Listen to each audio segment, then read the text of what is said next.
Magandang umaga po sa inyong lahat mga kababayan dito sa Pilipinas. Magandang umaga po sa inyo at sa ating mga kababayan sa ibang bansa. Magandang araw po sa inyong lahat. Kahapon sa impeachment trial ni Vice President Sara Duterte, nag-direct examination si Atty. Lorna Kapunan sa State Auditor at paulit-ulit niya itong sinabi. Yung disbursement daw ng confidential fund sa Department of Education na pinamumunuan at the time ni Vice President Sara Duterte for the first and the second quarter ng 2023 ay dinisburse on the same date to different persons in different locations across the country. Diba? Paulit-ulit niya yung isang tao ang nag-distribute, yung special disbursing officer, same date, and then different yung mga binayaran, iba-ibang tao across the country. So, tinatanong niya yung state auditor, anong conclusion mo? So, nagpakita siya ng example, di po ba mga kababayan? Merong 7 acknowledgement receipts na binayad di umano February 21. 18 na acknowledgement receipts dated February 25. Then 26 na acknowledgement receipts na binayad noong March 15, 2023. So all in all, 53 ARs, di ba? Paulit-ulit yun yung in example. Sabi pa niya, selected few. Now, selected few. Tapos yung conclusion niya, so therefore, yung special disbursing officer is Superman. Di ba? Superman ang sabi niya. Kasi nagawa niyang magbayad sa iba't ibang tao on the same date, single day, in different parts of the country. So ito yung pabulaanan natin ngayon mga kababayan. Because nung sinabi niya na ang special disbursing officer is a Superman, ang meaning doon, physically impossible. No? Imposible physically for a single person, special disbursing officer, na mag-distribute ng pera sa iba't ibang tao, sa iba't ibang bahagi ng bansa, sa isang araw lamang. Therefore, ang ibig niyang sabihin, ang acknowledgement receipts na yan at ang mga pays ay peke. And ultimately, ang responsible ay yung head of agency, si Vice President Sara Duterte. So yun yung ibig niyang sabihin, yun yung gusto niyang ipalabas. Na ultimately, peke yung mga ARs na yan, peke yung mga pays na yan, yung mga taong binayaran, at si Inday Sara, ang ultimately responsible, accountable, and should be held accountable. So, pabulaan na natin isa-isa. Unang-una, sinabi niya, mga kababayan, selected few. Natandaan nyo, boxes na may mga nakalagay confidential funds, ang daming dokumento, ang daming pinakita sa atin. Pinakita. Pero ultimately, ang in-example, 53 lang. Selected few. That means that's the best evidence they can show us. So 53 acknowledgement receipts, mantakin nyo. 1,180 acknowledgement receipts lahat yan. Sa first quarter, 561. Sa second quarter, 619. So 1,180. Out of the 1,180, 53 lang ang questionable. Yun lang ang naipakita nila. Alam niyo yung 53 out of 1,180 is less than 4.5%. Wala pang 5%. So yun yung, that's the best evidence they can show us. But that is not enough. 4.5%, less than 4.5% is statistically not enough as basis to form a conclusion that the whole CF fund or confidential fund is tainted with fraud and irregularity. Kahit sinong accountant ang tatanungin nyo, kahit sinong pasensya na pinuputol talaga tong live ko. I don't know. Anyway, sige. 4.5% of the total is not enough to form a conclusion na the entire confidential fund was tainted with fraud or irregularity. That's cherry picking. Pinipili mo lang yung mga kukonti, selected few to paint a whole scenario, a whole conclusion that is not warranted by the sample size na pinakita ninyo. That is not representative of the whole. Less than 4.5% is not representative of the whole. Tandaan nyo, walang basihan yung pinapakita nila. And then, imagine that's the best evidence na pwede nilang ipakita sa atin. But it's not enough to form a conclusion. So, dito tayo pangalawa. Sinabi ng state auditor doon sa kanyang testimony na yung location na nandoon sa acknowledgement receipt is understood to be the place where the payment was made because, sabi niya, document evidencing payment yan. So, di ba yung may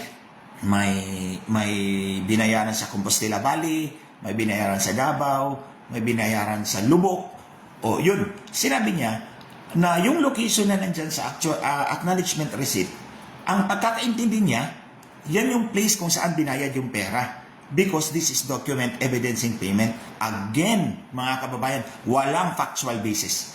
There is no factual basis for such understanding, belief, or impression on the part of the state auditor. Walang basihan yan. You know, document evidencing payment does not provide a conclusive proof na yung address na nandyan is yun yung address kung saan binayad yung pera. In fact, kayo mismo, testigo kayo dyan mga kababayan. Di ba? Pag nagbayad kayo at humingi kayo ng official receipt, anong ilalagay na address? Yung address mo. Di ba? Yung address ng nagbayad o binayaran. Hindi yung address kung saan binayad mo. Tandaan nyo yan. Kayo mismo, testigo kayo dyan. Pag nagbayad kayo, hingi kayo ng official receipt. Ilalagay doon, Glen Chong. Ang address mo, sir, saan? Di Pasig City. So, ibig sabihin, yung nandun sa acknowledgement receipt, hindi yun place of payment, kundi place kung saan galing yung binayaran. So, it is not physically impossible kung tinawag yung mga binayaran, iba't ibang location ng bansa, iba't ibang bahagi ng bansa, pumunta sa DepEd Central Office, binayaran at doon nilagay yung kanilang address. Hindi ibig sabihin na binayaran sila doon sa place nila. Kasi yung resibo, official receipts, normally, ang address ng binayaran o nagbayad ang ilalagay, hindi yung address kung saan binayad. So yun. So therefore, the conclusion is, hindi Superman yung SDO. That's utterly baseless. Na sinabi niya, Superman pala yung SDO or Special Disbursing Officer. Hindi. Kasi yung address dyan, sa AR, address yan kung saan galing yung mga binayaran, hindi saan binayaran. So, hindi physically impossible. Pangatlo, paulit-ulit din itong sinabi ng state auditor. Ang responsibility ng Special Disbursing Officer ay hindi pwedeng i-transfer under the Joint Circular. Di ba yung Joint Circular na palaging sinasabi nilang basihan ng kanilang audit. Hindi pwedeng i-transfer yung responsibility ng Special Disbursing Officer. So, tingnan natin kung anong meaning ng transfer. So, under the COA regulations, COA rules, ang transfer, ibig sabihin, shifting of the responsibility, custody, and safekeeping of public funds from one accountable officer to the other. So, shift mo, transfer mo yung responsibility, custody, safekeeping of public funds from one responsible officer to another. Kung may transfer, yung unang accountable officer na nag-transfer, hindi na siya accountable. So, yung pangalawang tumanggap ng transfer, siya na yung accountable. That's the difference. However, take note, mga kababayan, yung joint circular, hindi pinagbawal ang delegation. Iba yung delegation sa transfer. Transfer, siyempre, maliwanag. Sa joint circular, hindi pwede. Pero hindi sinabing hindi pwede ang delegation. Anong ibig sabihin ng delegation? It is the assignment of the performance of specific tasks to a subordinate. So, dito tayo sa definition ng batas natin. It is the delegation or the assignment of the operational execution of a task. Bayaran mo yung mga informant natin. That's delegation. Ikaw na magbayad kasi ikaw ang nandyan. Wala ako dyan. Ikaw magbayad. That's delegation of the operational performance of or operational execution of a task. So, hindi pinagbawal yan ng joint circular. So, kung nilipat ng SDO yung pera doon kay, say for example, kay Colonel Lacheca, pwede yan under delegation, not transfer.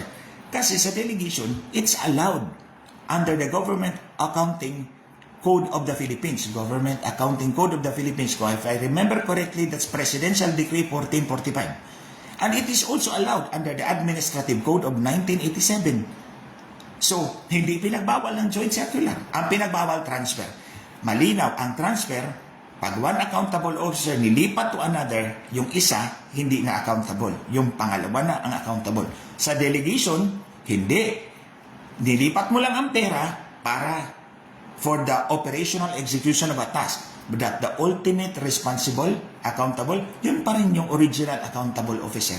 So, sa SDO pa rin, under delegation. So, hindi mo pwedeng sabihin na direct violation yan sa joint circular kasi there's a possibility that it was actually delegated, not transferred. So, you see, mga kababayan, walang basihan yung kanilang conclusion na kailangan ng Superman para mag-distribute sa iba't ibang tao sa iba't ibang lugar ng bansa. Because, unang-una, yung sample is misleading. Less than 4.5% of 1,180 ARs. Ano lang yun? Optics lang yun. Dinadali tayo sa optics. That's misleading. Pangalawa, yung address ng nagbayad o binayaran, yun yung nandun sa AR as our official receipts will show. Pag humingi ka ng official receipt, address mo ilalagay doon. Hindi address kung saan ka nagbayad o saan ka binayaran. Mali yung belief, understanding, or impression ng state auditor. Pangatlo, while pinagbawal ang transfer, delegation is allowed. And it is possible na delegation yung nangyari, hindi transfer. So, walang violation. In fact, ito sa pangatlo, yung delegation, tandaan nyo ang DepEd has a national constituency. What do you mean by national constituency? May representative sila sa bawat barangay, sa bawat munisipyo, sa bawat syudad. Lahat may schools, lahat may representative ang DepEd. So pwede mong i-delegate doon kahit saan lupalop yan ng Pilipinas dahil national constituency, merong national constituency ang DepEd. May representative sila sa lahat ng sulok ng bansa. So pwede yon, physically possible yon. Hindi kailangan ng Superman. Now finally, mga kababayan, to prove the prosecution is wrong, anong nangyari? Nag-issue ng credit notice ang COA. Anong credit notice? For the first quarter and the second quarter, exactly yung mga sample ni Attorney Lorna Capunan. You know, magkakilala kami ni Attorney Capunan. I have much respect for her.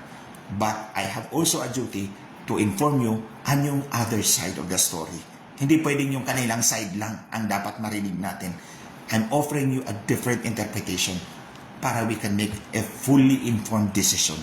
So, nag-issue ang COA ng credit notice for the first quarter and the second quarter ng confidential fund ng DepEd. Anong ibig sabihin ng credit notice? Passed in audit. Pumasa sa audit. Yung first quarter and second quarter na confidential fund ng DepEd. So in other words, walang irregularity doon. Walang fraud doon. Ang prosecution lang, pinipilit nila na idiin si Inday Sara. You know, that's very unfair to the Vice President. Tandaan nyo, si Marcos, sabwat din sa flood control project. Yan si Alibaba. Ang kanya mga kasabwat, the 40 Thieves. Yung Alibaba and the 40 Thieves, sila nakakalusot seemingly today. I hope they will never be able to get away with it in the long term. But it's unfair for the Vice President na ididiin mo sa ganitong klaseng pagdiin, sa ganitong klaseng conclusion, sa ganitong klaseng ebidensya. So that's what I want to share to you sa inyo ngayon mga kababayan. Pasensya na po talaga. Ewan ko, pag nagla-live ako, pinuputol talaga ako. Hayop talaga yung Lisa Marcos na yan. So anyway, magandang umaga po sa inyong lahat. Until next time, God bless us all.